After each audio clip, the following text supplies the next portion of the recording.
The following program does not have a normal intro because I was really too busy smoothing other things over to get it done. So, Ori, I just you're just like looking at me. You're just looking at me. This look. This, I didn't know what there was like. It was like, yeah, you can look whenever you want. I'm just saying. You were just good evening, morning, whatever. Everybody, welcome to Viewers Discretion. I'm your host Joe Neerman, aka Good Logic. Trying to break away. There's gonna be a little Middle East talk, probably in the middle here at some point. At some point here, there's gonna be like a little bit of the whole Middle East thing. But I'm trying to get back into like American politics, which I don't really consider this to be that really. I know that it's dominating American news, but there's other things happening domestically which can take some of our attention. Just start finding some normalcy back. Hope your weekend has been great. Yeah, that's basically what I wanted to. That's what I wanted to get out of the box there. I don't feel like my jacket's on right. I don't know why. I'm probably struggling with this all night. All right. Okay. First things first. First things first. I have some good news for those of you who are sitting on what tends to be my side of the political aisle. In case you're unaware, there were elections. Yeah, that's right. There were elections today in Louisiana, in the little state of Louisiana, and that went pretty well for the Republican candidate over there. So that's a good thing. So as we do a quick look at this story while people are still settling in here, because that's what happens. People settle in. Jeff Landry wins Louisiana governorship, flipping the state for Republicans. That's right. Believe it or not, Louisiana, which I, in my opinion, think should never, ever have like a single blue person ever elected. I don't care if it's like in a major city. I don't care if it's Baton Rouge. I don't care if it's in, whatever, New Orleans. New Orleans, that's what they call it, right? They don't call it New Orleans. They call it New Orleans. I don't care. I don't care. There should be zero blue people in Louisiana. I mean, come on, that's like got to be the reddest state in the world. But I'm not Gino. That's not cool. That is not cool. Gino. Very late, very Gino. That's pretty funny. That is pretty funny. Yeah. So Jeff Landry won. What do I know about him? Very little, other than the fact that really he's red. I don't know if he's how based he is. I don't know if he's a neocon, but Democrats' two-term hold on the governorship of Louisiana will come to an end next year after Republican State Attorney General Jeff Landry won the seat Saturday by capturing a majority in all party primary. Nobody told Louisianans, that's got to be right? That apparently you're not supposed to hold major elections in an odd number year, and if you are, October is a really weird time to do it, but that's how they do things. I was on Twitter Spaces with who's that based guy? Scott Pressler. Awesome dude, phenomenal dude, guy. I mean, just a workhorse, and I gotta get him on here soon. I talked to him a year ago about having him on. I never had him on. Maybe when we get closer to primaries, it'll be a good time for me to try and ring him back up, see if I can get him on here. Great guy.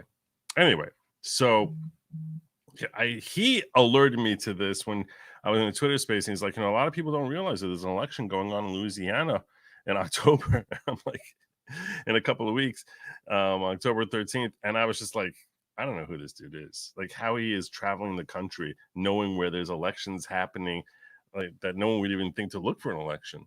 Landry has more than 51% of the vote when the AP called the race after 11 p.m. Eastern time, running far ahead on a ballot that featured 16 candidates, including Democrats, Independents, and Republicans. Victory precedes two more red state governor elections this fall, including one in which Republicans hope to flip a seat. Democratic Governor Andy Beshear of Kentucky, another state that should never, ever have like a single blue person there. is seeking a second term on November 7th, while Republican Governor Tate Reeves is doing this in Mississippi. The large number of Republicans in the Louisiana race was expected to make it difficult for Landry to gain a majority in the first round, instead forcing a one-on-one runoff with the leading Democratic candidate for former state transportation secretary Sean Wilson. But Landry, who was endorsed by former President Donald Trump, consolidated support. Now, a lot of you would think that because he's endorsed by Trump, that means that the dude is like very MAGA-esque. Unfortunately, history has told us that's not a reliable indicator. I don't trust that. I had grave concerns about some of his elections in the 2022 elections, and I wish I could tell you that this should fill you with good hope if you're in Louisiana, that you're going to have a guy who's actually, someone you can rely on to represent constitutional values, that Trump endorsed him. And sadly, I cannot give you that confidence based on merely Trump's endorsement. But apparently that helped. Wilson ran in second place with 26%, while the third place Republican Stephen, I'm not even going to try that one, was far behind with 6%. Landry will succeed Democratic Governor John Bell Edwards, who is term limited after he won the deep red state in 2015 and 2019.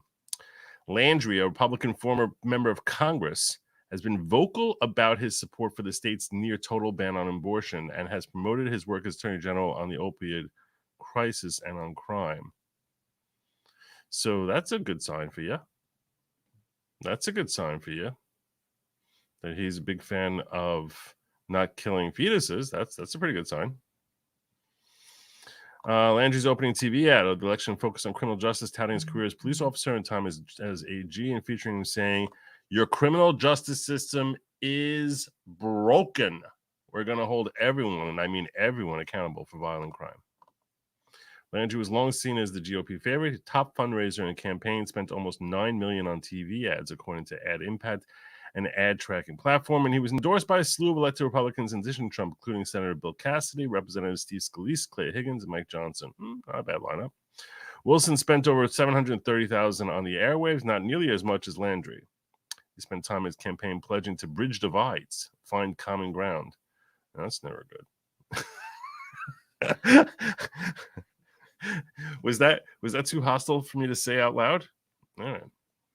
He was also endorsed by Edwards, the state Democratic Party, and Democratic Representative Troy Carter. Wilson was also the subject of attack ads found by a group tied to the Republican Governors Association, and one such ad in the area calls Wilson Biden's buddy, tying him to President Joe Biden. That's actually a good sign. The fact that this guy was able to rise up despite the large number of people, Republicans, competing against him, and still get 51% of the vote not to require a runoff by attacking him as Biden's buddy. Look, it is Louisiana, so he knows his audience probably not going to be big Biden fans, but still, that's a good sign. It's a good sign.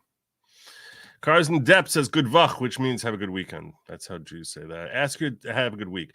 Ask your dad about 1903 Kishinev program and Bialik's poem Be'ir HaHarega, which means that's Hebrew. It translates into in the city of death, of the murders. The city of the killings. Harega really means killings. And in the city of slaughter. Okay, there you go. I wasn't even I could just read the next 4 words. Very influential incident. 49 Jews were killed. Hamas pogrom was more than 20 times worse. Yeah.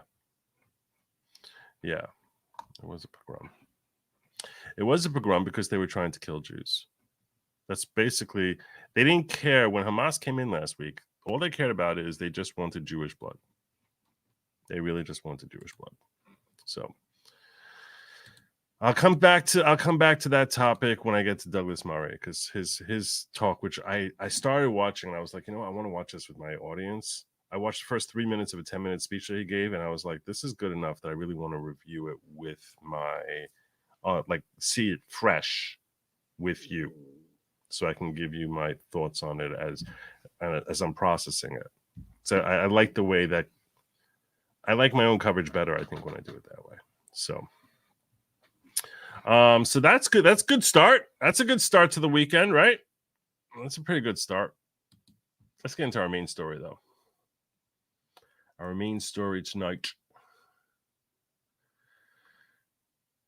And we'll start with this. This is really the key. This was really the key for Jim Jordan, which a lot of us were hoping and saying, you know what, he'd probably be a pretty good speaker. And a big step in that direction came on Friday when Kevin McCarthy threw his support behind Jim Jordan. A move that many people did not really anticipate, I think. McCarthy backs Jim Jordan for speaker amid Austin Scott's challenge. This was reported on Friday on Fox News.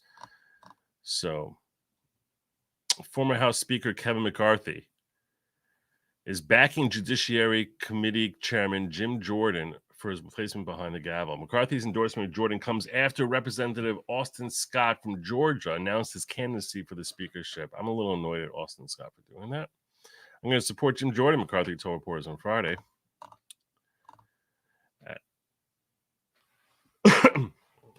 As for the matchup between Scott and Jordan, McCarthy said he thinks the Ohio Republican has, quote, got the votes, quote, but we'll see. I think everybody has the right to run, McCarthy said. I think Jim's better prepared in the process to be speaker. Scott, a member of the House Intelligence Committee, announced his candidacy for lower chambers speaker gavel on Friday. Georgia lawmaker's speaker candidacy came after Majority Leader Steve Scalise, the original nominee for the gavel, pulled out of the race Thursday night. So no more Steve Scalise. Steve Scalise, he's history. You've probably heard about Steve Scalise running and that he was struggling to garner sufficient support. So Scalise has thrown in the towel. Now we're starting to look towards other people. And Jim Jordan is a name that's been floated out there, and Scott threw his name in there. Okay. Scalise was voted as the House GOP's speaker nominee earlier this week to replace McCarthy, who was ousted by a motion to vacate last week. This was reported on Friday, so it's really technically, I guess, a week and a half ago. I have filed to be Speaker of the House, Austin tweeted Friday. Quote, we are in Washington to legislate, and I want to lead a House that functions in the best interest of the American people. Scott called Jordan his, quote, good friend, while talking to reporters, and that he doesn't necessarily want to be the Speaker of the House. I want a House that functions correct, but the House is not functioning correctly right now, Scott said. Not sure what he means by that. In what way? It's a very cryptic statement when you say it's not functioning correctly right now. Yeah, I think Matt Gaetz and everyone in the Freedom Caucus would certainly agree with that. The Freedom Caucus, in case you're wondering what that is, because I've used that term a few times a couple of weeks ago when I was talking about Kevin McCarthy's ouster. It's a group that was started back in 2014 or so, which was basically more hardcore conservative values. It was actually started by Jim Jordan, and we're going to discuss that shortly. The Georgia Republicans said the GOP is going to be the majority party. They need to act like it. Scott said Representative Frank Lucas from Oklahoma, the chairman of the House Science, Space, and Technology Committee, would be nominating him for Speaker. Georgia Republicans said he cares more about the GOP conference and he and his colleagues doing their jobs than who is the Speaker. Well, it's really interesting saying that when you're throwing your hat in the ring to be the Speaker. Quote, when I woke up this morning, I had no intention of doing this, Scott said. It took me a long time to even get my wife to tell her. She was busy shopping. Call our friends, be in prayer, because we hadn't done any preparation or any whipping or anything for this. Okay. Quote, but I believe if we as Republicans are going to be majority, we have to do the right things the right way, Scott said, and we're not doing that right now. Now, the fact that he's running against Jim Jordan makes you think that he's less aligned with the Matt Gaetzes of the world. And it seems that his candidacy has been short-lived. I don't think he's still a candidate anymore. This was what, 2 days ago? This was Friday, right? This was yesterday. And I'm not sure he's still candidate anymore. Let's pull out this article here. This is where I got my cover picture from. I like this picture of Jim Jordan. It looks very real. All the people look so busy around him. That woman to his left, our right, looks very excited that she's got a phone up to his face. Everything just looks very neatly busy. Everyone's like, Jim. It looks like he just he just got elected president or something here. He looks it's very dramatic. He looks important. I like it. All right. So let's check out what the Times has to say about Jim Jordan. Representative Jim Jordan and his allies have begun a right-wing pressure campaign against Republicans opposed to electing him Speaker, working to unleash the rage of the party's base voters against any lawmaker standing in the way of his election.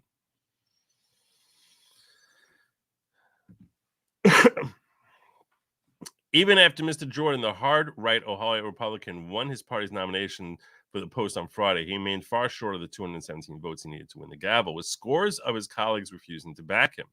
In efforts to close the gap, lawmakers and activists close to him have taken to social media and the airwaves to blast the Republicans they believe are blocking his path to victory and encourage voters to browbeat them into supporting Mr. Jordan.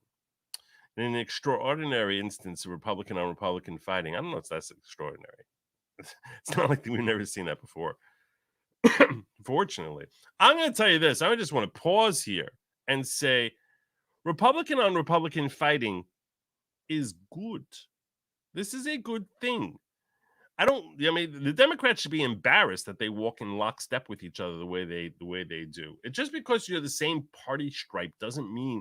That's that the fact that you're walking in lockstep that tell me how to vote and I will vote means you're not representing your district. You're not. So the bits of clash that we see from the Republican Party is actually the tiny remnants of a functioning government that we should see a lot more. Yeah.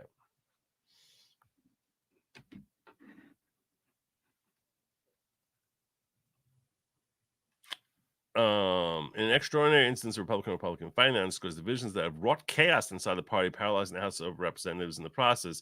Several of Mr. Jordan's supporters have posted the phone numbers of mainstream, i.e., uniparty, centrists, GOP lawmakers they count as holdouts, encouraging followers to flood the Capitol switchboard with calls demanding they back Mr. Jordan or face the wrath of conservative voters as they gear up for primary season.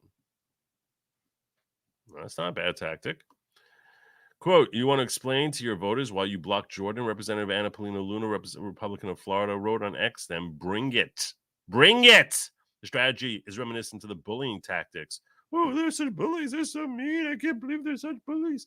The strategy is reminiscent of bullying tactics that Mr. Jordan and his allies have used over the past decade to pull the GOP further to the right, and borrows a page from former President Donald J. Trump, who's backing Mr. Jordan. All right, well, it's effective, and I'm not really sure what's wrong with it. It's much better than cancel culture, that's for sure. Cancel culture is a much worse form of bullying. This is actually how our political process is supposed to work. It is an approach that helped. It's like the New York Times is freaking out at the notion of governance in forms that are consistent with what our framers had in mind. This is such a calamity. Such a calamity. What should we do? It's an approach that helped propel the House GOP into its current leadership crisis. Republicans last year fielded several extreme right congressional candidates. I don't know what extreme right means anymore when the New York Times or any of these rags use the phrase, because basically it just means someone we don't like. Extreme right congressional candidates who were popular with the base but ultimately could not win general elections in competitive districts, leaving them with razor-thin majority in the House.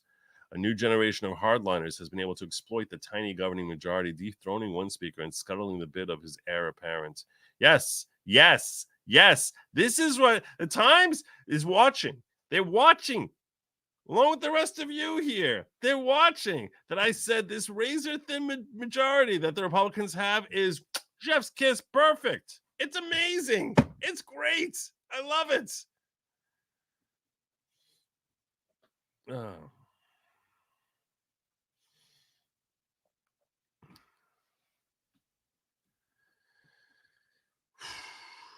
Mr. Jordan's closest to the former president has given him unparalleled cachet with the party base, and his backers were counting on that to help him prevail on a vote that could come as early as Tuesday.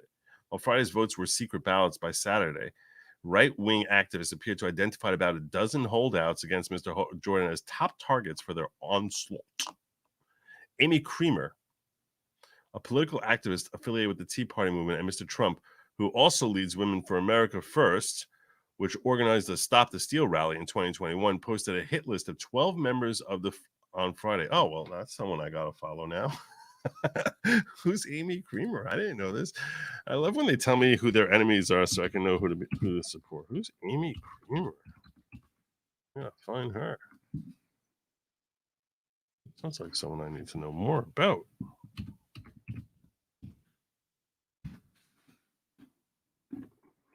They're telling their readers who they should be getting the voodoo doll out for, and that's basically telling me who I want to be talking to.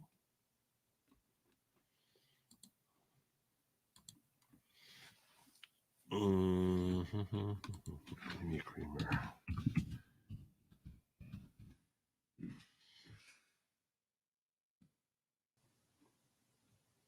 Here she is. Let's pull her up. No, I didn't mean to do that. Such a boomer. That was terrible boomering. That was terrible boomering. That was a disastrous display of boomering. Amy Creamer. Literally just X'd out instead of enlarging. Oh, maybe. That's Bad Joe. Bad Joe. Bad Joe.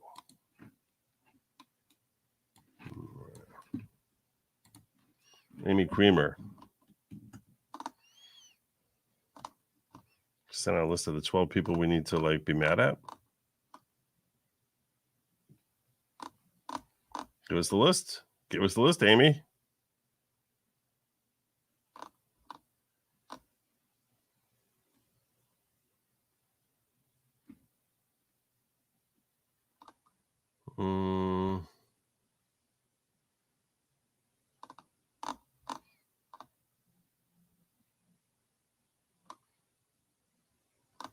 He won nomination, but what does that mean? Oh, here we go. Look at this.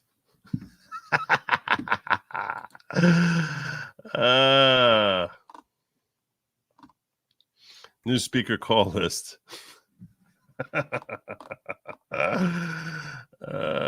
This is awesome. So if you want to know who you need to target, it's Ann Wagner, according to Amy Creamer at least.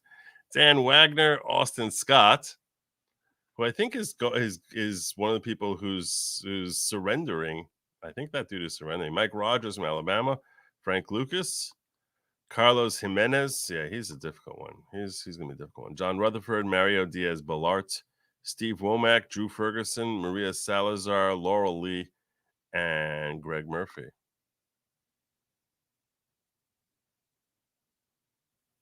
And she's pointing out that Murphy comes from North Carolina District 3, which is a very conservative district. And he stated today he's willing to work with Dems. Jim Jordan, Mark Meadows, when Trump did so much to help elect him. This is a slap in the face district, and his district is not happy. Well, that's somebody primary out.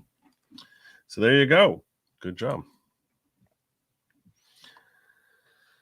And there's their phone numbers there if, anyone who's from his district wants to call. Because I don't know how he would know. If he got called, I don't know how he would know. I always wonder. And I'm certainly not advertising. I'm certainly not advocating for anyone to be duplicitous. I'm just wondering reality-wise how anyone knows when a caller is from their district. I guess if the area code is the right area code, that would be a sign. That would definitely be a sign. I don't know if you can block your number when you call in. But I'm just trying to figure out, because they say, call your local congressman. I always, when I see that, I wonder, are they trying to talk to me? Because my local congressman, that's not them. But are they talking to me?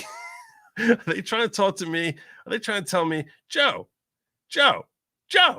you just pick up the phone and you call. You say, I can't believe I elected you, my congressman. And you're running and you're trying to stop Jim Jordan from getting in the House speakership. I don't know. I don't know if that's what they're trying to say to me, that they're encouraging me to say on the phone to those folks. I don't know. I don't know. Who can really say for sure? I'm trying to think if there's anything illegal about someone doing that. I haven't researched it. I'm not giving you legal. There's no legal advice here. There's no legal advice. I'm definitely not giving you legal advice. Definitely not giving you legal advice. Definitely not about this. Definitely not. Definitely not. Doesn't feel illegal. I don't know if it's dishonest, but dishonest is not the same thing as illegal. And I never promote dishonesty. Never would promote dishonesty. But I just want to say you don't have to claim to be from his district also. You can just call up yelling and saying, I can't believe that we helped elect you. And, let them draw their own conclusions. That's probably a more honest way of doing it. That's probably a more honest way. I'm just thinking out loud. I'm brainstorming. What was that number again? There is no legal advice and there's no medical advice here. Just to be 100% clear, in case anyone is confused about that, I am providing legal advice to anyone who gives me, and you have to give me $400 an hour for me to be giving you legal advice, and none of you seem to qualify. No offense, as far as I know. So there's no legal advice here. Yeah.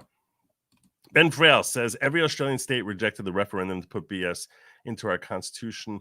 Leftists are seething and cannot understand. Oh, that's good. The wheel has finally turned. Well, thank God.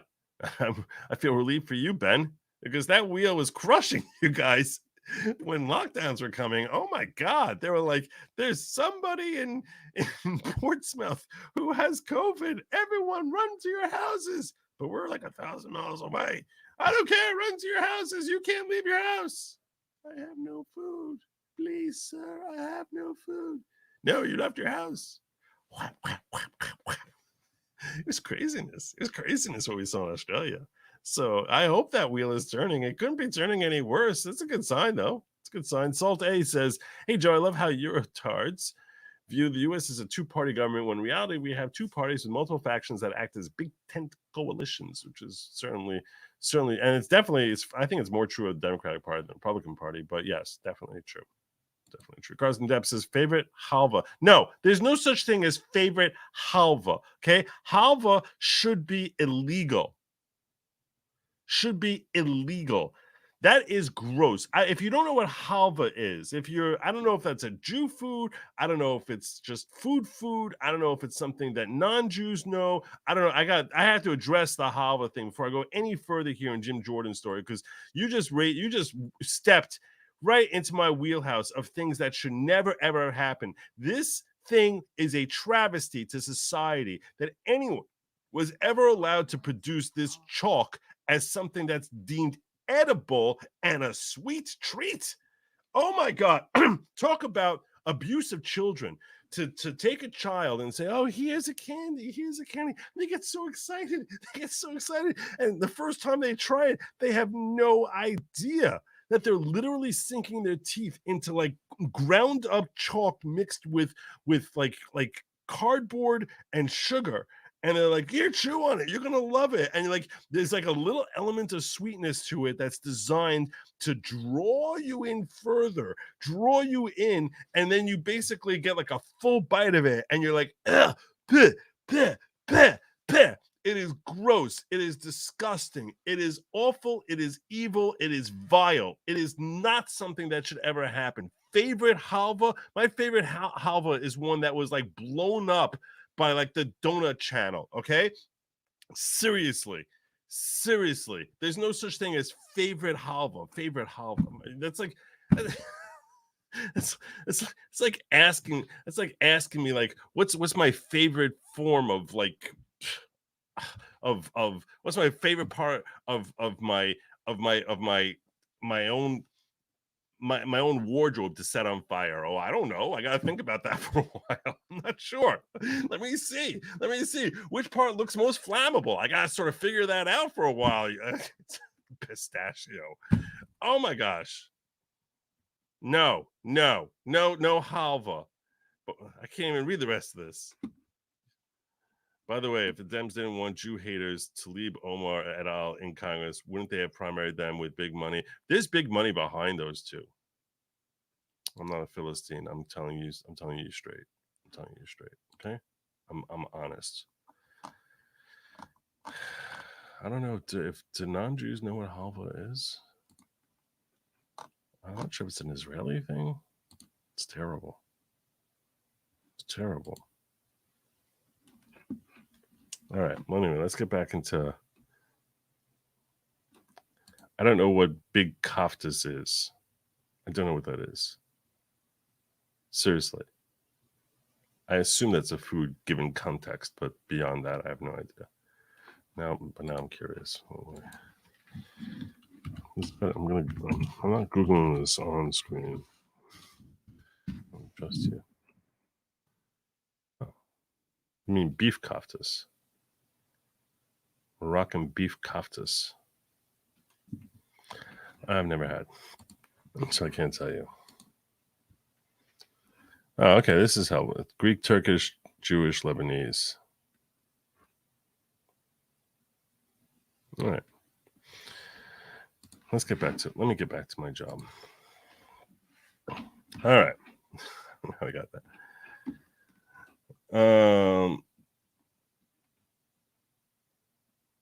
She listed their office phone numbers and urged her followers to call them and tell them support Mr. Jordan. The list includes Representatives Wagner, Missouri, Mike Rogers of Alabama, Carlos Jimenez of Florida, all of whom have publicly stated their opposition to Mr. Jordan. Quote, call him and tell him this is not acceptable, Ms. Creamer wrote about Representative Greg Murphy of North Carolina. He needs to get on board with Jordan and stop adding to the chaos. Yeah, he does. Mr. Jordan's supporters said his decision to send lawmakers home to the districts over the weekend rather than keeping them in Washington for one-on-one meetings to drum support was a deliberate move to intensify grassroots pressure on them to fall into line. Everybody is going to go home, listen to their constituents, and make a decision, to Representative Tim Burchett of Tennessee, predicting that hearing from the party base would help sway holdouts in Mr. Jordan's direction. Honestly, the grassroots, there's nobody stronger. I think that's probably true. Because they all know, that's the one thing about when you're in the House. You know that you're up for election every 10 minutes. Despite being revered by hardliners and branded a legislative terrorist by former Republican Speaker, Mr. Jordan has more recently allied himself with his party leaders. The hardline lawmaker backed the debt limit deal. I just heard a crash in my house. Did you hear that? That was weird. Yeah.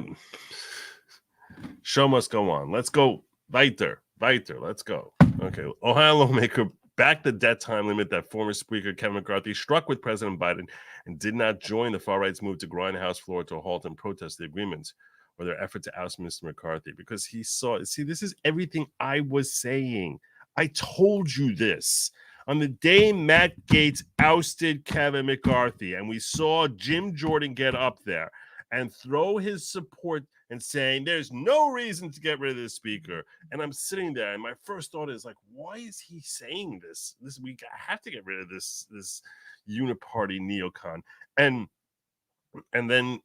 it all clicked for me. I was like, oh, this is just politics. He's totally playing so that he can become a speaker. That's what this is about. And it was one after another of basically people who I'm like, oh, I think that might be a good speaker. I was surprised Byron Donalds didn't get up there. So yeah, there you go. If he didn't get up there supporting McCarthy, there is zero chance that anyone would think he has any kind of shot of winning over 217 out of 221 Republicans. Never happened. He's already said he intends to have the House vote on a stopgap spending measure to keep the government open, the sin that got Mr. McCarthy booted, and has managed to keep conservative hardliners in his camp. But some mainstream Republicans are opposing Mr. Jordan on principle. They differ with him on matters of policy, nowhere more sharply than on continuing to fund the war in Ukraine, a priority for many of them in which Mr. Jordan and his America First allies are deeply opposed. Many of them are also reluctant. Yeah, why are they so interested in Ukraine? Why do they have such staunch interest in Ukraine? Why would some representative from North Carolina who's like, why would Carlos Jimenez care that deeply about Zelensky? You tell me. I don't think it takes it's really rocket science to figure that out. Many of them are also reluctant to reward what they see as bad behavior by giving the far-right lawmakers who forced Mr. McCarthy from his post and touched off the current governing crisis their preferred leader. I'm a no on allowing Matt Gaetz and the other 7 to win by putting their individual in as a speaker, said Representative John Rutherford, referring to his fellow Florida Republican who forced a vote on removing Mr. McCarthy from his speakership and the GOP lawmakers who voted with him. Yeah, we got to get rid of you then. The stances earned Mr. Rutherford a target on his back.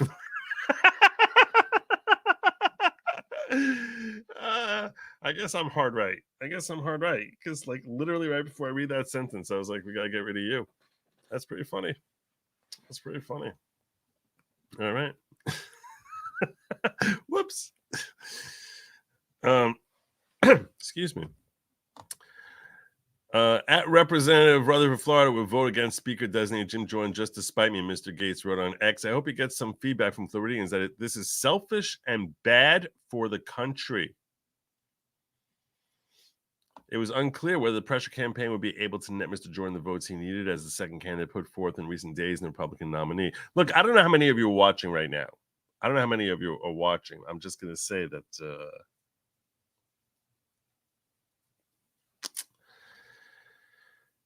I mean, I know there's 500 of you watching on YouTube and another, whole bunch of you in Rumble, which 190 of you watching.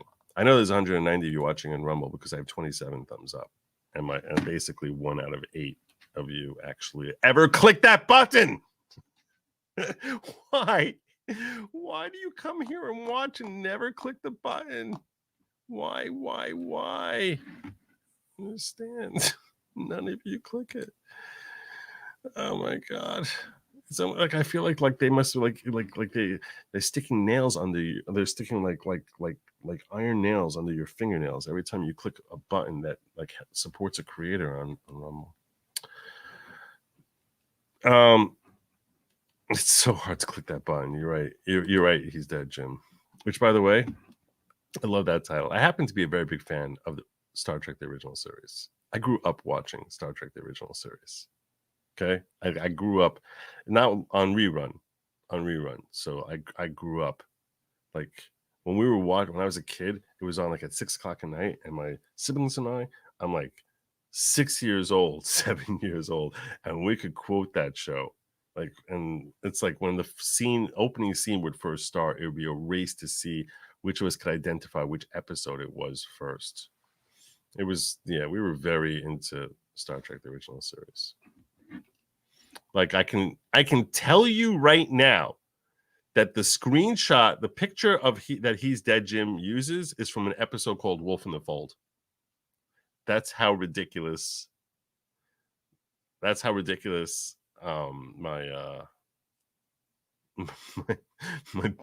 background on Star Trek Original Series is.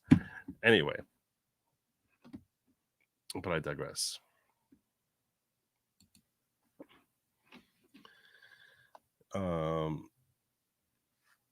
It was unclear whether the pressure campaign would be able to net him the votes he needed. The second candidate put forth in recent days as a Republican nominee. Republicans first nominated Scalise of Louisiana over Mr. Jordan by a vote of 113 to 99 on Wednesday, but on Thursday night, with no clear path forward, Mr. Scalise withdrew himself from consideration. Mr. Jordan sought to quickly consolidate support.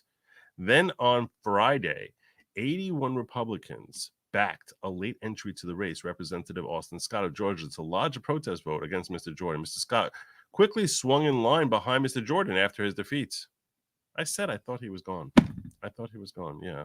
So he's gone. But on the second ballot, asking simply whether GOP lawmakers would support the Ohio Republican in the Speaker nomination went to the floor. 55 still said no.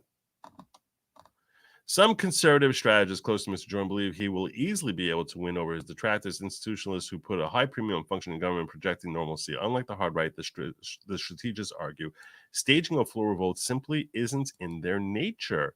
These 60 members are not voting against Jim Jordan on the floor, Russell T. Vaught, president of Center Renewing America, a think tank with ties to Mr. Trump, and a strategist close to Mr. Jordan wrote on X, take it to the floor and call their bluff. And this is what I'm going to point out to you on this. I'm going to come back to this paragraph after we look at a few things first, but it's an interesting thought that they're raising here, which I'm going to address. Burn clothes, not helmets. Yes, hope you will. I burn helmets. My point is, I don't happily burn my own wardrobe. Debbie O says Florida, Jimenez, Salazar, and Diaz always vote Democrat, mostly for immigration amnesty. Rutherford is just a grudge against Gates for upsetting the status quo. Yeah, that's true. That's what this Times article did a pretty good job of breaking down the current situation in Congress. So I think that was a helpful article as far as helping enlighten you guys. So I just want to share with you something here. Where did you share that with me, Grimsbar? Did you share it with me? I'll come back to the Grimsbar thing that he shared with me last week. That was great. Let's see what they're saying on Twitter about this. Let's hear from people who really matter. Some people who really, really are very, very important people. Very important people. Very, very important people. Well, let's see. There's Liz Cheney. Jim Jordan was involved in Trump's conspiracy to steal the election and seize power. He urged that Pence refuse to count lawful electoral votes. If ours nominate Jordan to be speaker, they will be abandoning the Constitution. They'll lose the House majority and they'll deserve to. Salty Cracker. Awesome. Love Salty Cracker. You got kicked out of the House. In what world do you think anyone has an interest in your opinion? And speaking of Scott Pressler, we won the House majority and we did it without you. It was my honor to help defeat you. Oh, love you. Love you guys. You guys are awesome. All right. So that's one person weighing in here. Thomas Massey says enough of the secret elections behind closed doors. Jim Jordan has called for public speaker vote by roll call on C-SPAN Tuesday. I support Jim Jordan. Does your congressman? Better ask, because there were about 50 voted against him on the secret ballot. So that's Tom Massey coming in there hot for Jim Jordan. Gotta like that. Gotta like that support there. All right. And then we have here, who do I have here? Sahil Kapoor weighing in with his thoughts. I don't know who that is, but for some reason it popped in my feed here.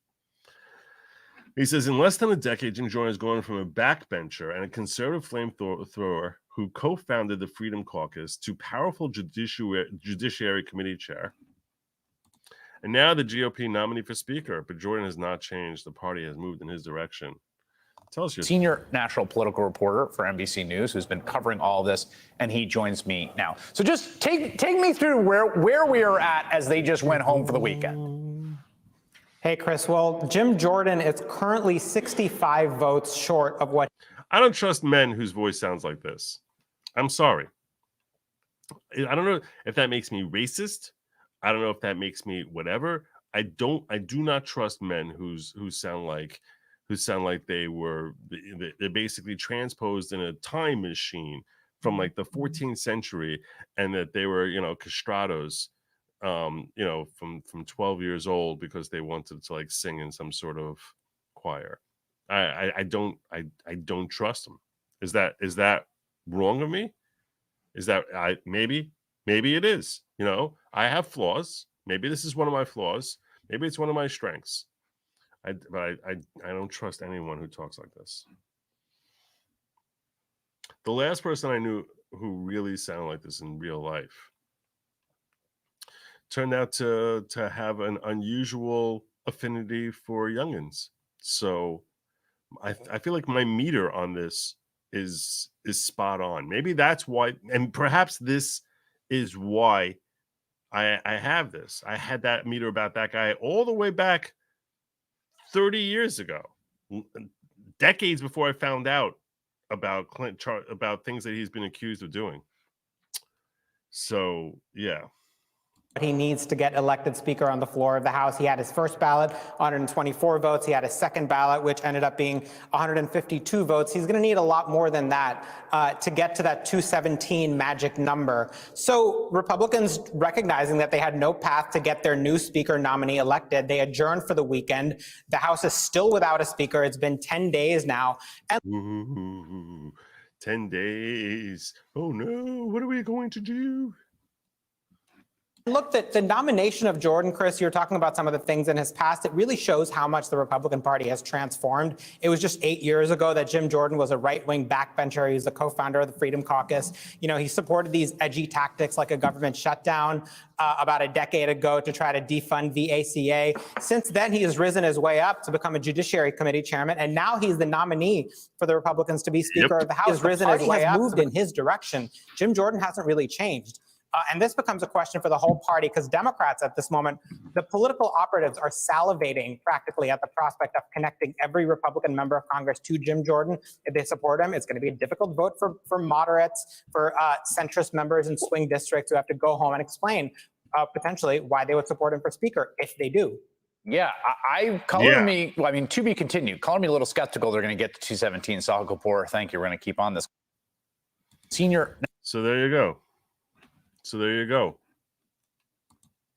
That was that's his take, and I think it's an interesting comment that he's making there, in the sense that, yeah, that's a good thing. It's a good sign. It's a good sign that we are steadily yanking them with the one thing that they're afraid of is losing their seat. Go harder, right? Or you're done. It's awesome. It's awesome. So, yeah, that I thought was a little touch of good news there. And let's hear from some other folks here on this as to how this is developing. Here's a little montage for y'all. A montage. Normally a montage, like when you see a montage on a show like this, it's like, you know, when you basically have the guy is down on his luck and then starts fighting through to get like stronger, like, you know, like Rocky or something like that. Like he starts rising up. So if that's what you're expecting this to be, first of all, it's not that. It can't be that, because there's no background music playing. You know, some inspirational, getting stronger. No, there's nothing like that. It's just a montage. Okay. It's nothing like that.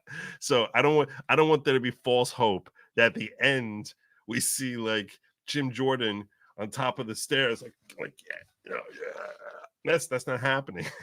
Okay. Maybe we can work it. Maybe that's how events will eventually unfold. But I don't want to build false hope. Jim Jordan, he is our speaker designate. Byron Donalds, everyone loves. So it's going to be his decision.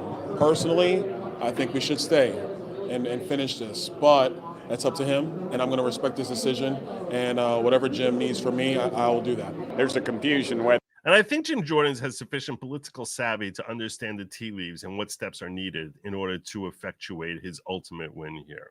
I do think he has political savvy, because if you think about it for a second, it's true that 8 years ago, this dude, I mean, he's skated past issues with allegations about him involving Penn State and his wrestling days, or Ohio State and the wrestling days, and he's risen up to like not be deemed as someone who to the neocons is like, oh my gosh, he's so into freedom, even though he started the Freedom Caucus. That shows real political savvy. So if he's sending people home, I think he knows what he's doing. There's Tim Burchett on that. Either we're just going to go straight to the floor and vote, or we're going to have a conference meeting and then vote Tuesday. So I hope we go to the floor Monday and vote and do a roll call vote. I think we're getting close. I mean, and Jim. He's not just in politics. That dude is awesome. He is great. I defy you to find Byron Donalds saying or doing something that that is really indefensible. And it's hard to find many politicians which I can say that about. said that if you had a problem, come see him, and he was going to be reaching out to everybody. So I think that's what I would have rather had a roll call vote in there. It's what it is, ma'am, and it's not perfect, but it's democracy. It's the rules. That's what we'll do. Well, we got 2 days to lobby and make phone calls, understand why people aren't there quite yet, and hopefully get them there before Monday. I think he's going to get there. It's just going to be the next couple of days to lobby to get there. So there you go. That's how the Republicans are feeling confident that they finally got their man. Oh, Hakeem Jeffries. I didn't see this yet. House reacting to Jim Jordan getting the GOP speakership. Oh, look at them. All right, class photo. Class photo, everyone. We're all on the same page. Wearing our blue ties. You have your blue tie on. Why are you wearing a red dress? What's happening there? You got your blue tie on, blue jackets. Okay. We're all blue here. Okay, everyone. We're all gathered around here today. Nice group photo here. We are one. We are the Democratic Party. We have zero independent thought here. Is it clear? Hey, you, stop looking like you're thinking about something. People might think you actually are. Ladies and gentlemen, the Democratic leader, Hakeem Jeffries. Ooh, Hakeem Jeffries. The only man who has a voice. So Whip Clark, Chairman Aguilar, House Democrats, all those assembled, it's my honor and privilege to stand before you with the House Democratic Caucus, which has made clear from the very beginning of this Congress that we will put people over politics. Yes, very, very much. Always putting people over politics. Not the majority of people, always some crazy tiny minority, but that's the ones we're going to put over politics. That's what makes it political. And to do everything possible to find common ground whenever and wherever possible with our Republican colleagues in order to chart a bipartisan path forward. Speak faster. To get things done for the American people. That's been our position from day one of this Congress, and it remains our position. Day one of this Congress, Democratic Party was all about we need to find a way to retain slavery. So no, that's not what you've been about since day one. Unless you mean this session, in which case then in that case, you're just lying about what your objectives are. But yeah. Because we are here as members of the House of Representatives to make life better for everyday Americans, not play political games. No, not at all. No, zero political games. House Democrats will continue to fight for lower costs, better paying jobs, safer communities, reproductive freedom, blah, blah, blah. And chaos, dysfunction, and extremism. House Republicans have chosen to triple down on the chaos, triple down on the dysfunction, and triple down on the extremism. It's not dysfunction. Like they view basically Congress arguing with each other dysfunction somehow, as opposed to exactly what it's supposed to be about, because Democrats have no clue what Congress is about. Republicans have selected as their nominee to be the Speaker of the People's House, the Chairman of the Chaos Caucus. The Chaos Caucus. You consider freedom a Chaos Caucus. All right. Defender in a dangerous way of dysfunction and an extremist extraordinaire. When we had a narrow majority under the last Congress, led by Speaker Pelosi in partnership with Senate Democrats under the leadership of President Joe Biden, we had a uniparty. We were able to pass bills to make a difference in the lives of the American people. See, he's feeling stupid right now. He's feeling stupid because basically he couldn't see 10 minutes into the future in what was fairly obvious that there would be a massive push to get someone who is far more conservative than Kevin McCarthy to be the speaker, far more conservative. So he got, this is the man right here. This is the man who cost Kevin McCarthy the speaker role. This guy, because he basically said, okay, all you people who wear blue around me all the time, you're going to vote to oust Kevin McCarthy because it's going to be a real embarrassment to him, to the Republicans. And he didn't spend like 12 seconds considering, well, who might his replacement be? This is a really tough thing to figure out. Hakeem Jeffries, you are stupid. All you people behind him, stupid. Unbelievable. Unbelievable. House Democrats passed legislation to save the economy through the American Rescue Plan by putting shots in arms, money in pockets, and kids back in school. You weren't putting anyone back. And allow America. You were keeping people out of school. That's what you were doing with your COVID policies. To be reopened as the strongest economy of any in the developed world. Oh, shut up. House Democrats were able to pass. You were the strongest economy of all time before you shut us down. Strongest economy of any in the world. Like, ooh, big accomplishment. The bipartisan infrastructure investment. Lots of inflation. No one can pay anything, but strongest economy. That's what we call it. We call it. No kid thinks that they'll ever be able to buy a house ever in their life, but strongest economy. And Jobs Act to fix our crumbling bridges, roads, tunnels, airports, our sewer and water systems. All right, that's enough. Can we get something like? And things to undermine their health, their safety, and well-being, and to provide millions of veterans with the health care they need. So he's just basically making some stupid Democrat speech. I don't need to hear this idiocy from this moron. But basically, he's feeling very sad. He's feeling very sad because I think he's steadily realizing that, oh my God, we might get someone. We thought we were going to get someone who's a better part of the Uniparty. And we didn't realize that the Freedom Caucus will never allow that to happen. So now what? And this brings me back to this paragraph here, which I said, let's put a pin on that and come back to it. And now it's time to come back to that. These 60 members are not voting against Jim Jordan on the floor. Russell T. Vogt, president of the Center for Renewing Action, a think tank with ties to Mr. Trump and a strategist close to Mr. Jordan, wrote on X, take it to the floor and call their bluff. Here's why. Here's why this strategist believes that. And it's logical. It's logical. I'm not promising you that Jim Jordan is going to end up being the next speaker. I don't know the future. I'm not Nostradamus, and I never made a claim to the contrary. However, I will point this out to you, and it's very important. The worst thing about the Uniparty is that they have no spine. And in this context, the best thing about the Uniparty is that they have no spine, because when you have no spine, don't magically just start growing a spine. It's not an easy thing to develop. It takes time to develop a spine. You have to go through a whole montage with actual music playing in the background. It's got to be inspirational music. Everyone knows this. You can't just grow a spine just like that because somebody wants you to have a spine. They are spineless jellyfish.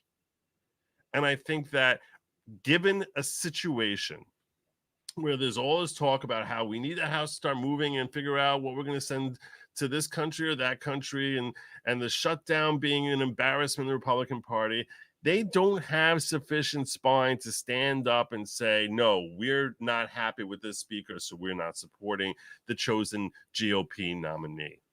That's what it basically boils down to. They don't have a sufficient spine. They're all about how can I be sufficiently slimy and amenable to this person, that person, this person who thinks completely opposite, and this other person there to try and make them sufficiently happy that I can garner enough support that I can win my next election. That's all they're ever thinking about is like, what's my next election? The only time they're not thinking about the next election is when they're thinking, okay, how can I help line my pockets all the more? So these spineless jellyfish neocons, and I'm referring to the Republicans standing up against Jim Jordan, I don't think they have the cojones. I don't think they got the minerals. I don't think they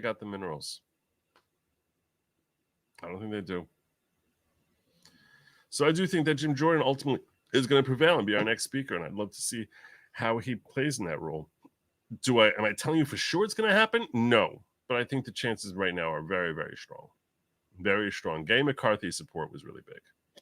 It was really big, and I think he's really good politically at what he does. So, yeah, there you go. I think the lack of spine will work in our favor now. For once, it's one of the rare times that the lack of Republican spine is actually going to be a good thing for us, because very rarely is it good. Debbie O says Florida, Jimenez, Salazar, and Diaz always vote Democrat. We got that one. remember that British puppet political comedy? The purple tie guy looks like one of those. Oh, you're talking about that the one who was with Sahil Kapoor. What was that guy's name? Chris. He looks like a puppet. I like Jim. He stands by his positions, follows through with things, states his positions clearly, while also leaving wiggle room for when it's needed. He's a good politician. He is an effective politician. Carson Depp says, "You see, Representative Shri Thanedar quit the DSA Dem Socialists." No, I did not see that. They're embarrassing themselves with their support for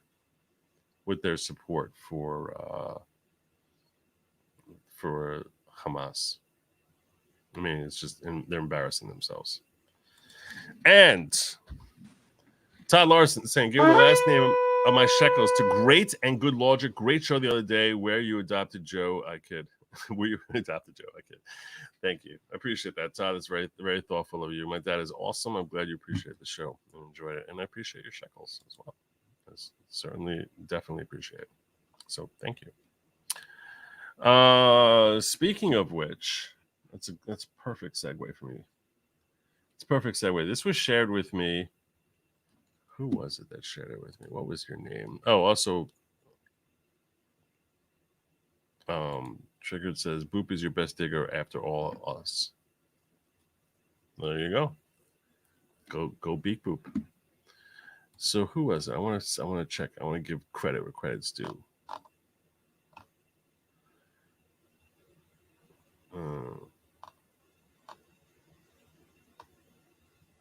Where was it?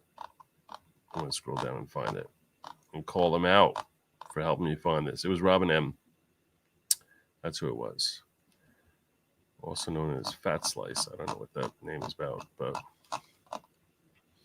help me find this. Help alert me to this. And I'm even going to show you where I'm at and then go back so you can see the beginning.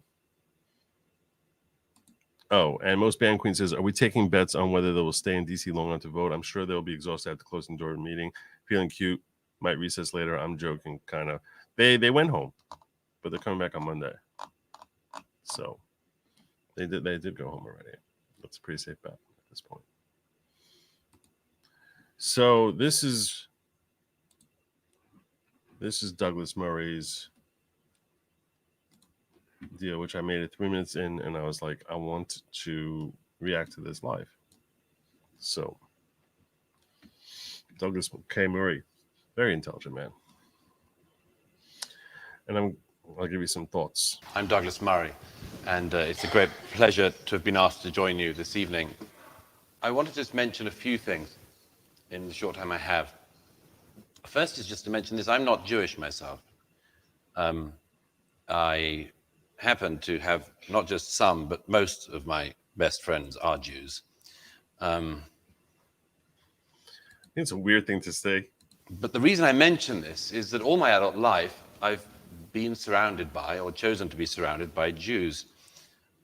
And why should that be? In my secular moments, I'd say it's been luck or good fortune. In my more religious moments, I'd say it's a signal of God's grace, of the wild grace of God. Because for me, these friendships and what I've learned from them have been among the greatest blessings of my life. Oh. I've known Ashkenazi Jews and Sephardic Jews. I've known secular Jews, Orthodox Jews, ultra-Orthodox Jews, Chabadnik Jews, and even some Reform. It's funny because most Jews are Reformed. That's why he says that. It's pretty funny. And technically, any one of those Jews could be Reformed, but it's a pretty funny thing to say. Because most of you, if you know Jews, the Jews you're most likely to know are Reformed, because they outnumber the rest of us by like a 10-to-1 ratio or less. All of these differences are of great importance to many of you and to all of the people who argue them. But they mattered not one jot to the terrorists who broke into Israel on Saturday. Yep.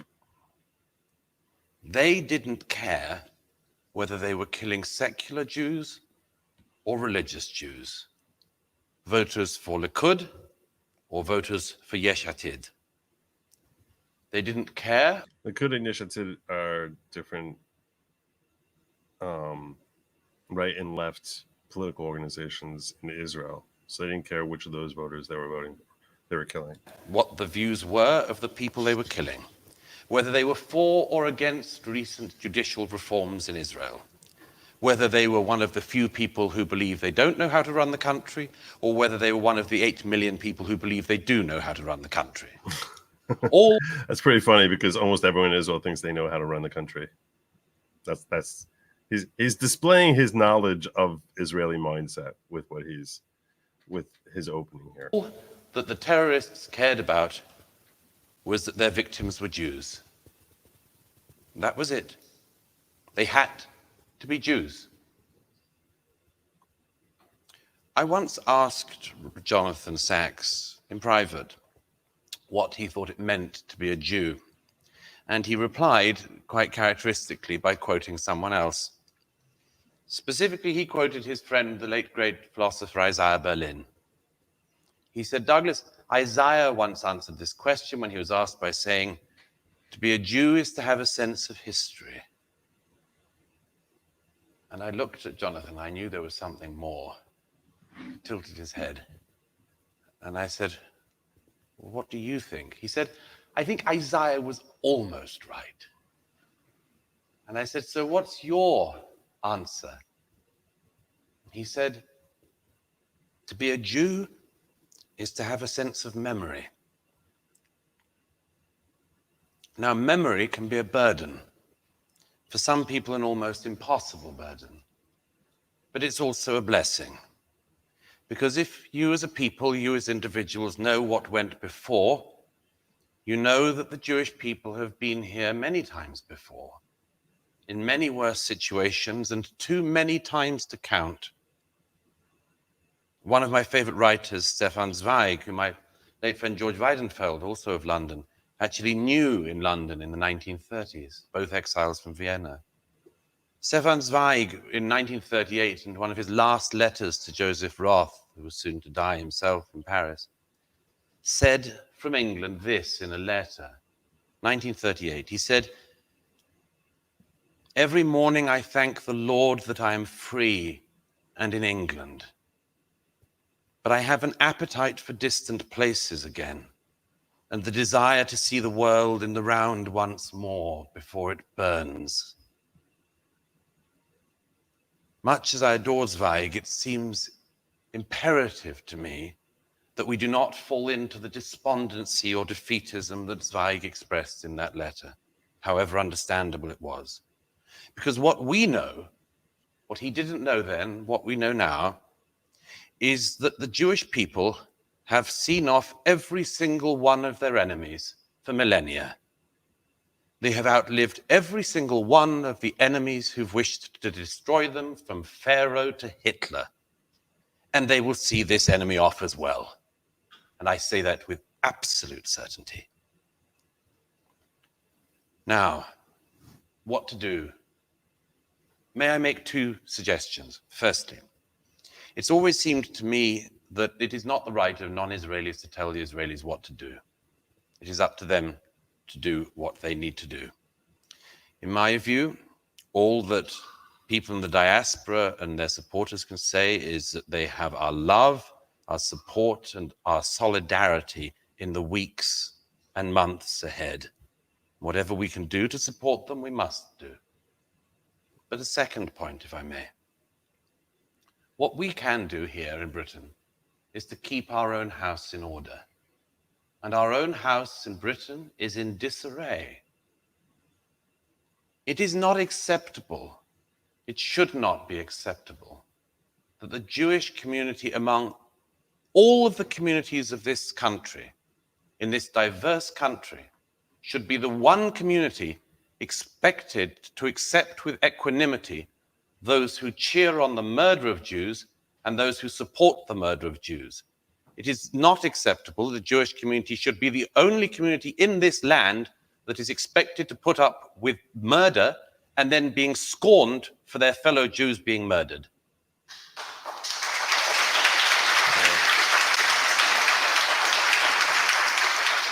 No other community would accept this, and I beg you not to accept it either. I beg you not to accept it. I came back to London the other night, and I hear the residue of the people outside the Israeli embassy. These people were not protesting against Israeli countermeasures. They hadn't even had any countermeasures. They were protesting because Jews by the hundreds had been slaughtered in Israel, and they wanted to wound us more. Well, they might try, but we should not accept that with equanimity. I've written in The Spectator tomorrow a demand on the Prime Minister and the Home Secretary that supporters of Hamas in the UK must be treated in exactly the same way as supporters of ISIS were.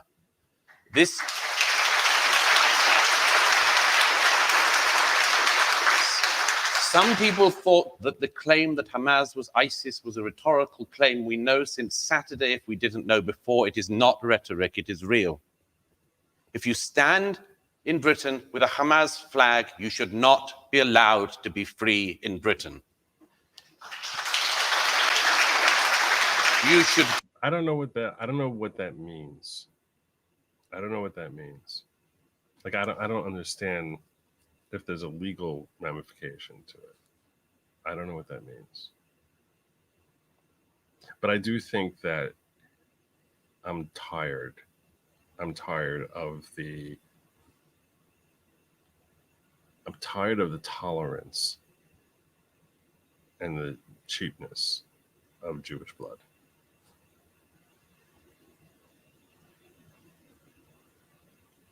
I'm going to say, I'll tell you this before I go any further. I'm definitely going to finish this. In synagogue today, my rabbi got up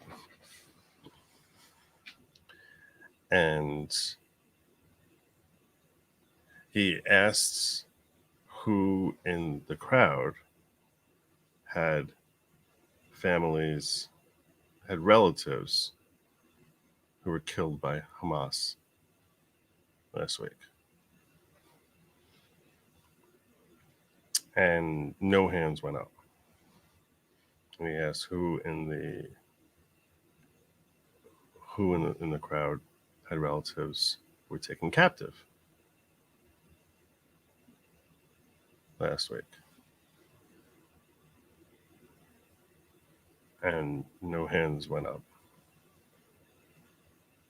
And then he asked who in the crowd had relatives who were going to be going to Gaza, likely in the next couple of weeks. And I started raising my hand. And before I even did, he said, the sad thing is that when I asked all three of these questions, every one of your hands should have gone up. Every one of your hands should have gone up. These are your brothers. These are your cousins. And until you recognize, if you're sitting here and feeling like you're removed because you're in America, seems relatively safe compared to being near Gaza. It's not the proper way to view it. And then I thought a lot about what he was saying, and it was very powerful. And he's right. So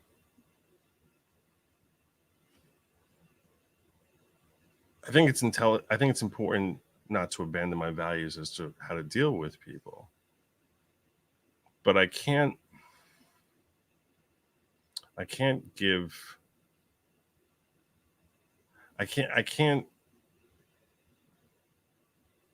continue to basically act as if like this is just like some other tragedy. It's not. And the fact that there are millions of people who are basically rising up and saying that this was justifiable activity. I'm not saying that they should be silenced. I'm not saying I don't think they should be certainly not imprisoned or ICE. But to say that that's the same thing as supporting ISIS, I think is a fair point that Douglas Murray is making. And yeah, I can't. I mean, I thought about I thought about having people on here who, you know, to sort of have, you know, to try and bridge. And I can't do it.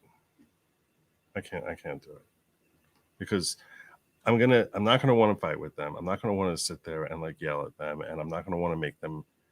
But I can't do it. I can't do it. Like, not when my brothers are like imperiled, and that their lives are literally in jeopardy for no other crime than for being Jewish. So I want to hear the rest of his speech. Be arrested, have your citizenship withdrawn, your passport withdrawn. You should be deported. You should be sent to the Gaza and try your luck there. But you should not be given the right to insult and to taunt Jews after the death of Jews. It's intolerable and we should not tolerate it. Let me say one more thing, and it's the main thing I wanted to say to you tonight. That you're not alone. That you're not alone. The saddest thing I've heard in recent days have been the number of Jewish friends of mine who've said, in Israel and outside of Israel, it's always like this. We're always alone. And I just wanted to say that isn't the case. You know, you have, among other things, a Democrat president of the United States who so far has been so fully behind the Jewish state, it is very hard to see what better statement he could give. And I am going to say that happens to be true. That happens to be true. All the terrible things I've said about Biden, I will say that I can't deny that. I think Biden is disastrous, but I have to recognize that. We have a Conservative Prime Minister here in the UK, Rishi Sunak, who has been utterly supportive of the Israeli state to date. The whole civilized world is behind the Jewish state today. Now that may change. As my friend Barry Weiss wrote on Saturday, we will have to be very careful in the weeks and months ahead to remember Saturday and to keep it in mind. The BBC and others who can't even define a terrorist are already past this. The slaughter that's only still now being uncovered is currently somewhere down the line of stories. It's already falling away, and yet we mustn't allow it to fall away. The dead are not even buried. So I wanted to say that it is not the case that the Jewish community of this country is alone. You are not. There are many millions of people, civilized people in this country and across the world who are with you as well. I speak for myself when I quote, if I may, in closing, one of my favorite lines in Scripture from the book of Ruth. You all know it. Whither thou goest, I will go, and where thou lodgest, I will lodge. Thy people shall be my people, and thy God my God. And I tell you this with utter certainty. If they keep coming for the Jews, if they keep coming for you, I'll tell you this. They may come for the Zionists. Very well. I am a Zionist. They may keep coming for the Israelis. Very well. I'm an Israeli. They may come continuously for the Jews. Very well. I'm a Jew. I'm Israel Chai.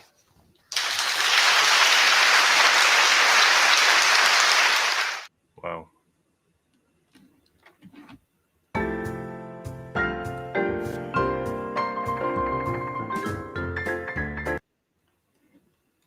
Wow. That was really powerful.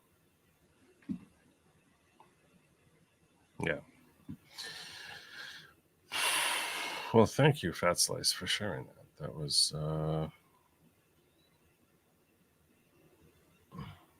was really awesome. It was really amazing. I didn't want to say that. It was really That was crazy. That was really... Yeah. And one last thought on this, and this is a story that came across my feed that I just wanted to share with you, and then I'm going to get into Trump. And that was this. Top secret Hamas documents show that terrorists intentionally targeted elementary schools and a youth center. Maps and documents recovered from the bodies of Hamas attackers reveal a coordinated plan. This is reported by NBC News. To target children and take hostages inside an Israeli village near Gaza. Documents exclusively obtained by NBC News show that Hamas created detailed plans to target elementary schools and a youth center in the Israeli kibbutz of Kfar Saad to kill as many people as possible, seize hostages, and quickly move them into a Gaza Strip. The attack plans, which are labeled top secret in Arabic, appear to be orders for 2 highly trained Hamas units to surround and infiltrate villages and target places where civilians, including children, gather. Israeli authorities are still determining the death toll in Kfar Saad. The documents were found on the bodies of Hamas terrorists by Israeli first responders and shared with NBC News. They include detailed maps and show that Hamas intended to kill or take hostage civilians and school children. That was the plan. Let's go after the children. That was the plan.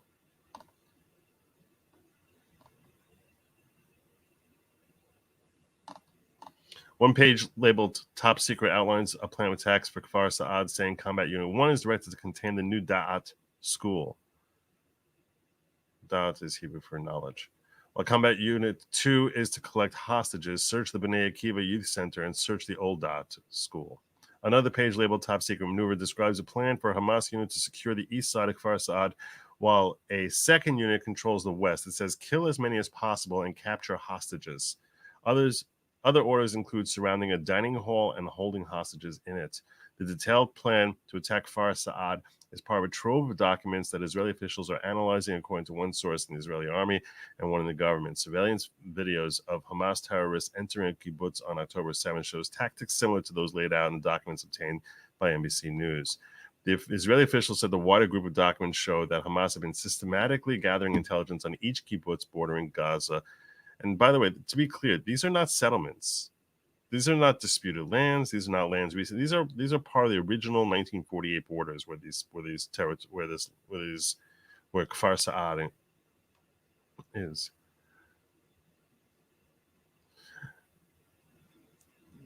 Show that Hamas has been systematically gathering intelligence on each kibbutz bordering Gaza and creating specific plans of attack for each village that include potential targeting of women and children. The dental office, supermarket, dining hall, and Israeli Defense Force said the level of specificity would cause anyone in intelligence field jaw to drop. The plan of coordinated attacks flies in the face of recent claims by Hamas that it did not kill children. A video released by Hamas on Friday showed armed terrorists holding and feeding Israeli children taken hostage, including babies. The Hamas documents footage of the aftermath of the massacre and interviews with eyewitnesses and first responders tell a harrowing story. I saw murdered babies. I saw murdered children. I saw mothers and children murdered together, said Yossi Landau, commander of Zaka, an Israeli first responder organization. Kibbutz Kfar Aza was one of the worst hit locations in the unprecedented terror attack on the morning of Saturday, October 7th. The Hamas maps obtained by NBC News show blue circles around Kfar Saad and 3 other villages that also border Gaza: Kfar Aza, Nahal, Oz, and Alumim. 2 Hamas units were to approach Kfar Saad separately from 2 different assembly points, according to documents. They also described the numbers and types of vehicles to be used by each group. Group 1 assembly point Hamza the transportation, 1 jeep and 4 motorbikes. Group 2 assembly point Abdel Rahman transportation, 1 jeep and 4 motorbikes. Exactly how the vehicles should drive to the target villages was also laid out. Length of platoon train, approximately 125 meters. Shape and length of each group on the motorbikes, 50 meters for each group. One IDF official declined to be named while the investigation is ongoing. He said he was astounded by the degree of planning that went into this, ensuring maximum civilian casualties. He said, I've never seen this kind of detailed planning for a mass terrorist attack. So there you go. It was to basically, let's kill the women and children.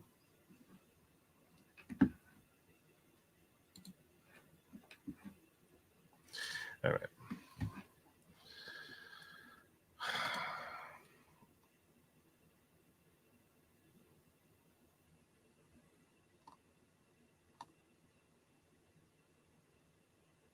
Yeah. I was going to share with you a picture here that Ben Shapiro shared of a murdered baby, but I don't think I can show that on YouTube without this stream and my channel potentially getting all sorts of issues with it. So I'm going to forgo that. All right. Jennifer says, is he a professional Shabbos guy? I don't know. Todd Larson says, are we hunting wabbits? Enough with this wascally wabbit for the love of all that is holy. I'm not sure. Oh, you're saying his voice? You're the expert? I don't know what that means when you say I'm the expert. All right. And finally tonight, excuse me.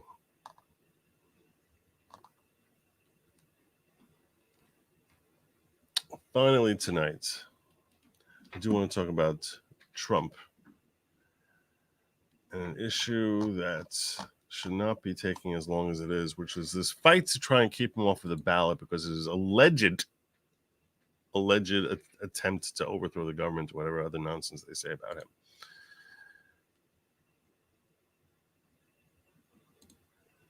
My family left Germany before the purge. I'm part Jewish. Is there anything moving forward? When you say moving forward, I'm not sure what you mean.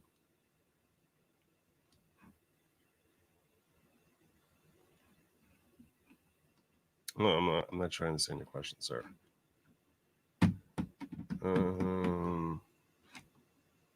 But let's get into Trump. That's where we all want to go. All right, Colorado judge strikes down Trump's attempt to toss a lawsuit seeking to bar him from the ballot. Are you out of your minds? Like, I don't even understand. This is crazy. This is crazy.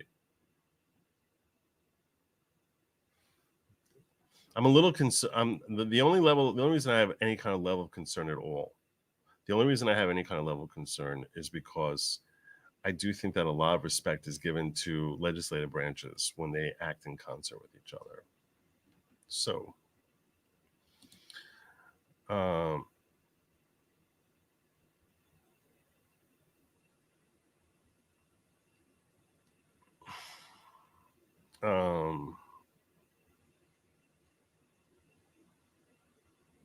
what should America be required to do? Nothing. I don't want them to do anything. I keep saying that over and over again. I don't want them to do anything other than stand back and give Israel their blessing, do whatever they need to do. That's what I want. I don't want them to do anything. Just stand back and give them their blessing. Drop Barracuda says, I do not disagree that attacks happened. I believe they did, and that they were disgusting acts committed on innocent people. I raised a small flag at the convenience of docs with top secret and containing the worst possible details. Well, they were found on the bodies. They purportedly were found on the bodies of the corpses of those who carried out the attack. And yeah, they're not going to basically show you the guy's laundry list. So, when they're breaking a story. So I don't see that. I'm fine with looking for red flags. I just don't see those as actual red flags to the veracity of the story. If they found dozens of other things which are relatively innocuous, that wouldn't be in the story. But them finding information about that you can imagine the terrorists carrying with them in order to sort of, keep them on pace and schedule and like how they're going to do things. To me, that I don't think that's a red flag, but you can reach your own conclusion on that. You agree with me that we shouldn't do it? I agree. Oh, that's good. On the same page. Mandy says, I hope Russia doesn't destroy the pyramids in Israel before I have a chance to see. Joe Biden. There you go. And Drop Barracuda says, I meant no disrespect to those who suffer through this. I only raise the flag because the channel often questions the media. And I understand what you're saying. I'm simply, I'm sharing with you a report that I saw. If you want to question the media, totally fine with that. I'm not upset. and I don't think you did anything wrong. So I wasn't upset with you. I'm simply saying, like, I don't see those as being the same flags, because you would think that when you have a coordinated attack like this, that some people who might not end up surviving the attack will be carrying plans with them. That's not surprising to me. So, yeah. You saying because it says top secret in Arabic on it? I don't know.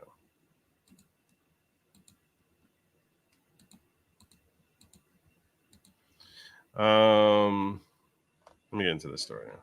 Let's do this one. I want to get into this.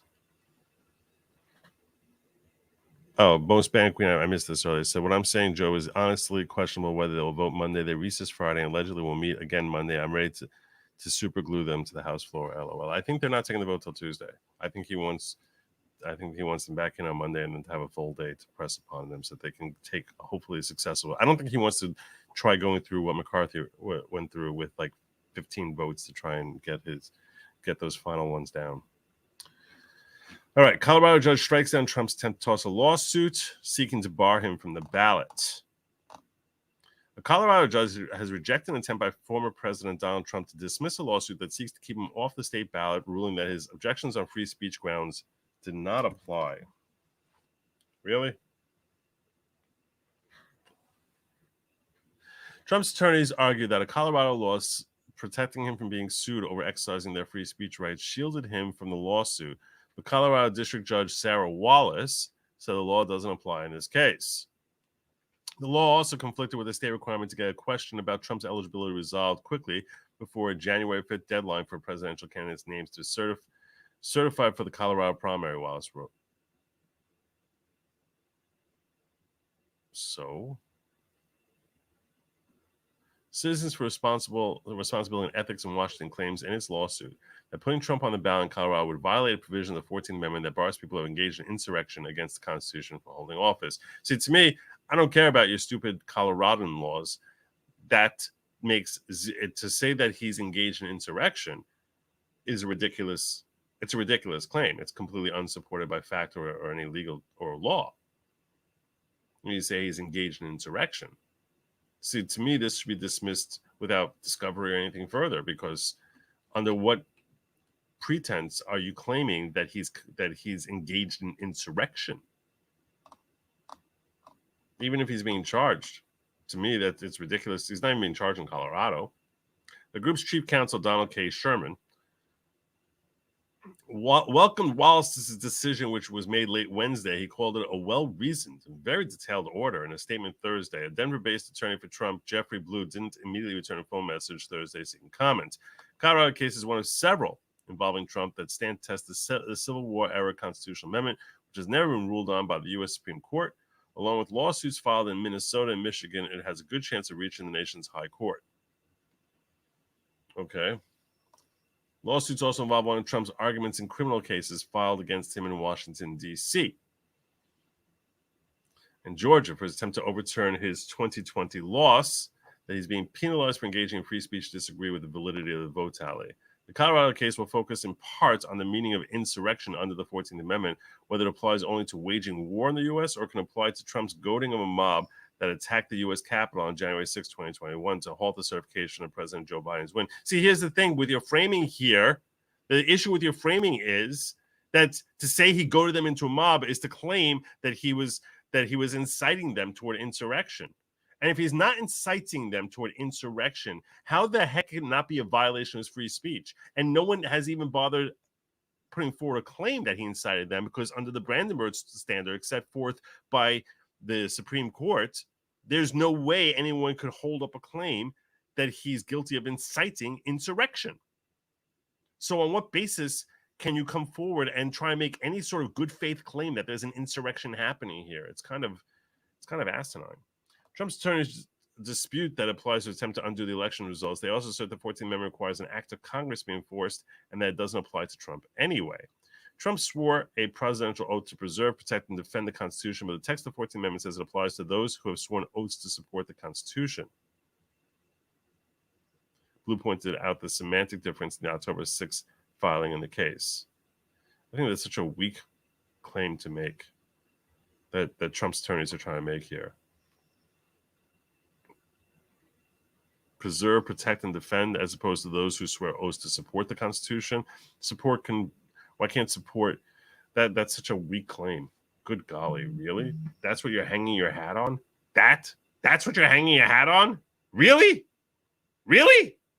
Are you kidding me? You think that someone couldn't reasonably read that preserving the Constitution is supporting it, or protecting it, or defending it is supporting the Constitution? Where does he find these people?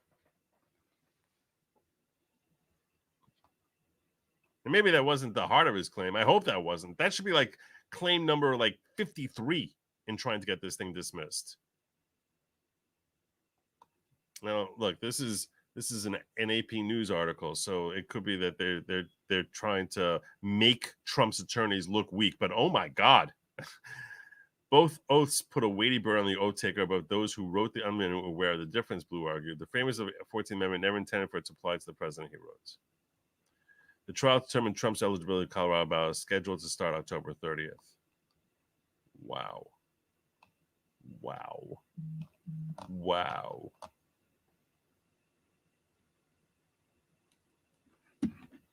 Okay, to me, that's crazy.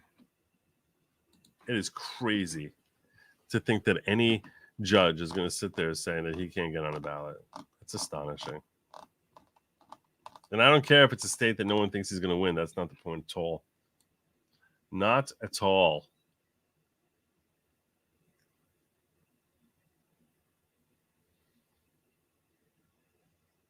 I'm trying to see if I can find this decision. Judge Wallace decision. Let me see if I can find that. Wallace decision. It's a lengthy decision, so I don't really like that.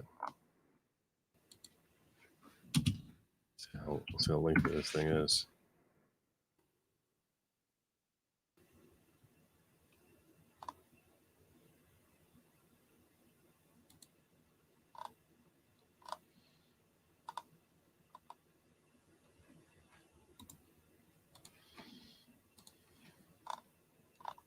It's just an article.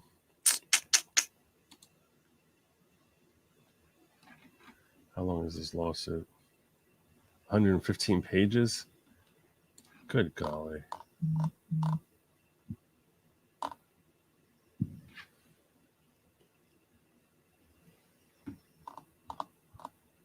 don't want to go through this dribble. I really don't want to go through this dribble. Look at this thing. Look at this thing. These people are crazy. They're so afraid of him. They have to try and find any way possible to keep him out. Look at this. It's single-spaced.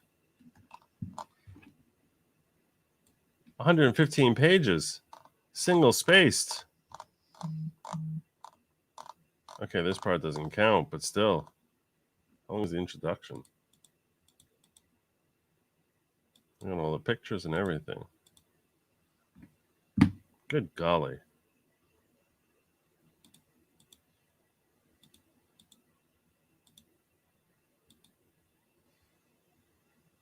I don't care if he's been indicted. Who cares if he's been indicted? Why? See, this is the stupidest thing in the world. This is so aggravating.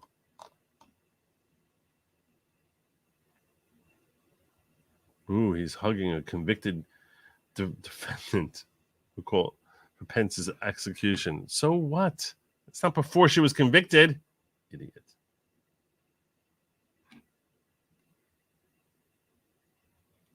Well, it was after. It was after she was convicted. And so, does that mean he incited anything? This is the dumbest thing. I can't. HR 25 and term limits will let your boy Biden get his earned day in court. Get his earned day in court. I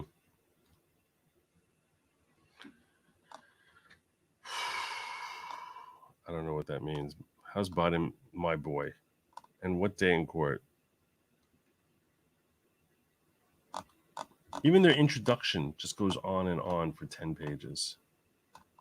I can't. I can't. But I am going to see if I can try and break this down and break down their arguments to try and get this thing dismissed and how it is that a judge basically. I'm going to look at her decision also, Sarah Wallace. I don't know if I'll end up covering it on here because it seems like it's going to be very long and very sloggy. Some decisions are sloggy, and my gut says that this is going to be one of the sloggier ones. So I don't know that I'm going to be doing that because I don't like working through slog. I don't think you want to watch me work through slog. I'm sitting here just like sort of shoving past this paragraph and that paragraph. Slog. All right. I think that covers most of what I wanted to cover tonight. I think I'm pretty good so far. Let me see if there's any updates here in my locals. Let's see what you guys are talking about here in locals. Before I get on out of here. Get on out of here. That's me. That's me.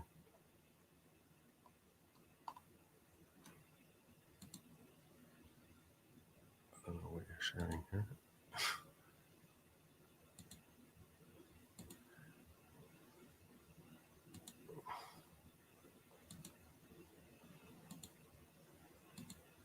Okay.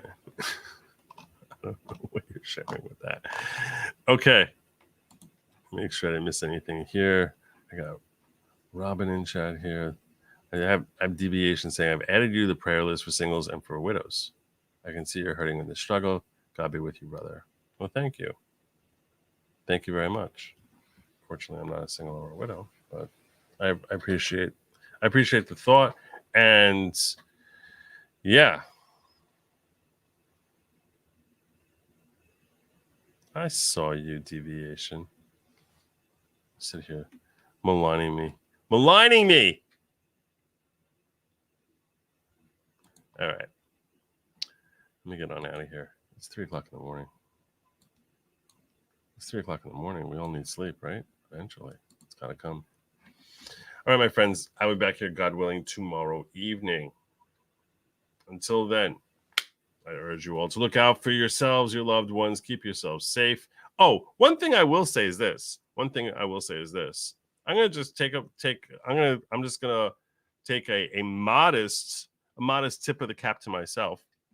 I told you I didn't really think that all those threats and all that stuff that were calling for violence was actually going to pan out. Certainly not here in America. I thought it might happen abroad. Unfortunately, nothing really happened significant. But those of you who were asking me if I had concerns about that happening in America, yeah, you definitely need to take steps in order to sort of stay secure. But I was very, very relieved. Thank God that call that I made bore out. So yeah, hopefully we all find peace. That's my blessing to all of you. Peace and Godspeed.